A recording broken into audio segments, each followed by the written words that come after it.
Halo teman-teman, perkenalkan nama saya Elisia Kresa Surlia, NPM 1211 4201210046, kelas Keperawatan A, Universitas Kristen Indonesia Maluku.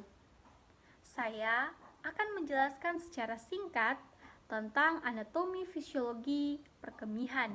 Jangan lupa mendengarkan ya teman-teman, semoga bermanfaat. Jadi teman-teman, menurut kalian, apa sih sistem perkemihan? Jadi teman-teman, sistem perkemihan merupakan suatu sistem di mana terjadi proses penyaringan darah sehingga darah bebas dari zat-zat yang tidak dipergunakan oleh tubuh dan menyerap zat-zat yang masih dipergunakan oleh tubuh. Zat-zat yang tidak lagi dipergunakan oleh tubuh larut dalam air dan dikeluarkan berupa urin atau air kemih.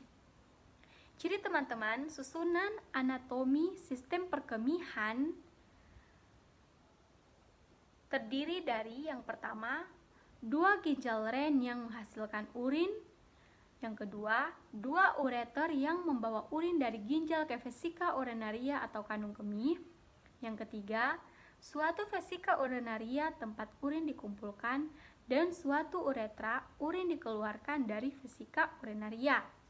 Berikut ini teman-teman merupakan gambar organ sistem perkemihan. Kemudian teman-teman, ginjal atau ren.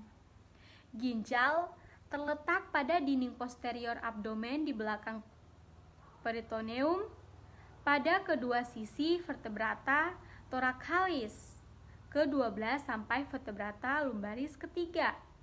Bentuk ginjal seperti biji kacang, teman-teman.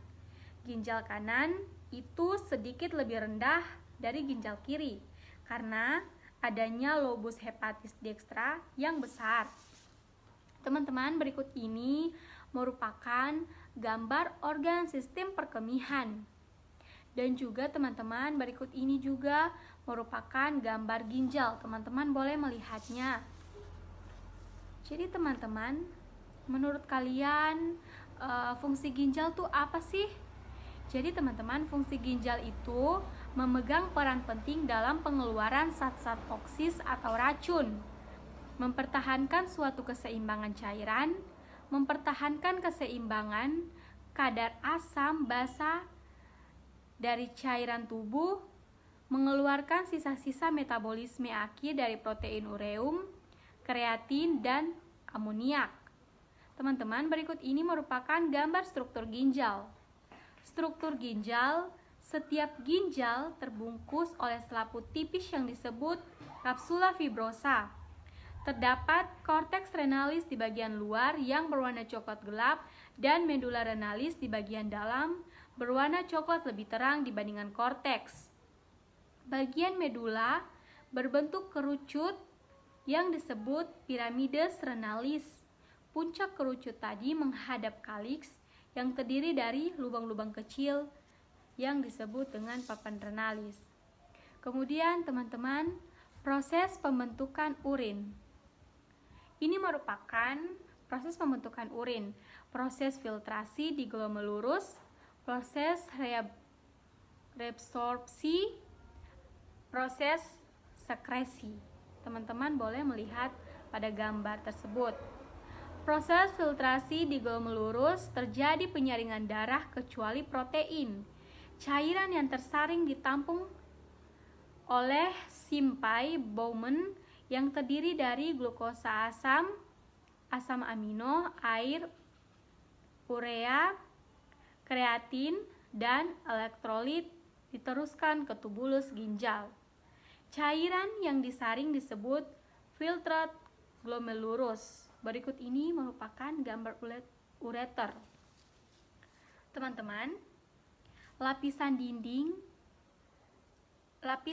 ureter terdiri dari yang pertama, dinding luar jaringan ikat atau jaringan fibrosa.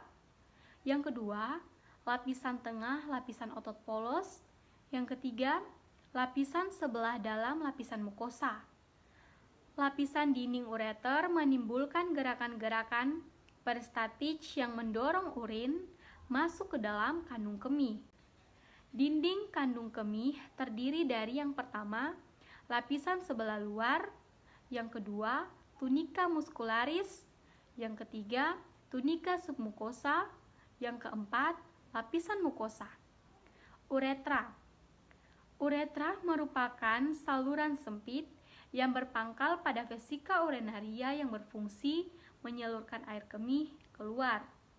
Teman-teman, pada laki-laki panjangnya itu kira-kira 13,7 sampai 16,2 cm yang terdiri dari uretra pars prostatica, yang kedua uretra pars membranosa, yang ketiga uretra pars spongilosa.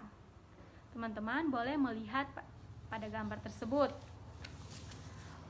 Kemudian teman-teman, uretra pada wanita panjangnya itu kira-kira 3,7 sampai 6,2 cm.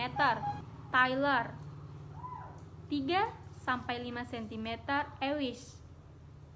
Sphincter uretra terletak di sebelah atas vagina antara klitoris dan vagina. Uretra di sini hanya sebagai saluran ekskresi. Berikut ini merupakan gambaran uretra pada wanita, teman-teman.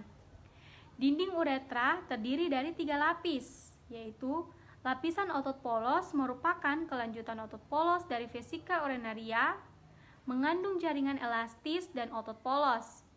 Sphincter uretra menjaga agar uretra tetap tertutup. Yang kedua, lapisan submukosa, lapisan longgar mengandung pembuluh darah dan saraf. Yang ketiga, lapisan mukosa. Yang terakhir teman-teman, ciri-ciri dari urin normal. Yang pertama, rata-rata dalam satu hari 1-2 liter, tapi berbeda-beda sesuai dengan jumlah cairan yang masuk. Yang kedua, warnanya bering orange tanpa ada endapan. 3, baunya hitam. Dan yang terakhir, reaksinya sedikit asam terhadap plekmus dengan pH rata-rata 6.